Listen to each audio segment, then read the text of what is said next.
On my angle tonight, I will begin with a story that is now more than a decade and a half old. At the height of the Bomas constitutional debate, the now departed powerful Minister John Njoroge Michuki gave to the country a phrase that would for years summarize the hypocrisy of Kenya's politics. He called it juggling the liver. You see, in the run-up to the historic 2002 general election, the then joint opposition presidential candidate Mwai Kibaki had promised to give the country a new constitution within the first 100 days of his presidency. Of course, he did not. And so the question came as to why Kibaki, together with his supporters like Michuki, had pushed so hard for a new constitution while in the opposition, but were now dragging their feet as government. Now that is when Michuki shockingly told the country that they were never quite genuine in that quest in the first place, and that it was just a question of juggling the liver.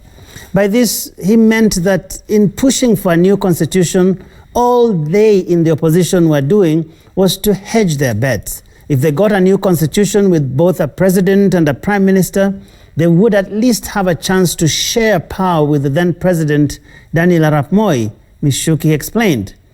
Now they were in government, overwhelmingly voted in by Kenyans and enjoying all the presidential powers.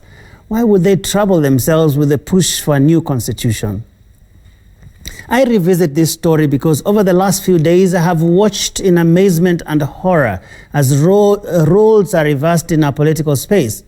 The arrest of Gatundu South MP Moses Kuria, the disobedience of court orders and the tear gassing of his colleagues at the Kilimani police station exposed the worst of our politics. We have seen people who have spent most of their adult lives fighting for human rights celebrate this horrific turn of events. We have heard a number of legislators and a section of Kenyans on social media taunt these members of parliament, reminding them that the very government they propped up and supported is now persecuting them. I'll be the first to admit that I was shocked beyond belief to see legislators like Alice Wahome and Ndindi Nyoro blast the Jubilee government over this incident. This is because the very man they were fighting for, Moses Kuria, had in 2017 called for the importation of more tear gas to deal with the opposition, as Ndindi Nyoro called for the installation of a dictatorship in Kenya. I understand all that. I also understand that Alice Wahome so loved the president that she roughed up an IEBC official in her constituency.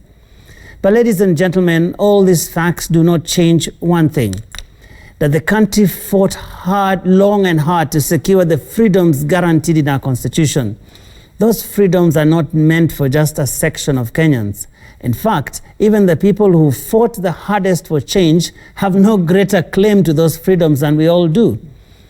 We are all under the same constitutional cover. No one is more entitled than the other.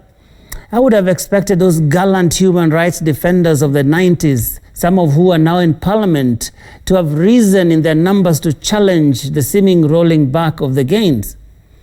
But finally, I hope that these Jubilee legislators have had their road to Damascus moment. I'm sure they now understand how indivisible human rights are. I'm sure they have reviewed their positions on civil society, which they once called evil society, because now they are even reaching out to groups like Amnesty International to highlight their plight. And so, ladies and gentlemen, let us remind them of their past sins if we must. But we must never forget the words of the great Martin Luther King Jr., that injustice anywhere is a threat to justice everywhere. And that is my angle tonight.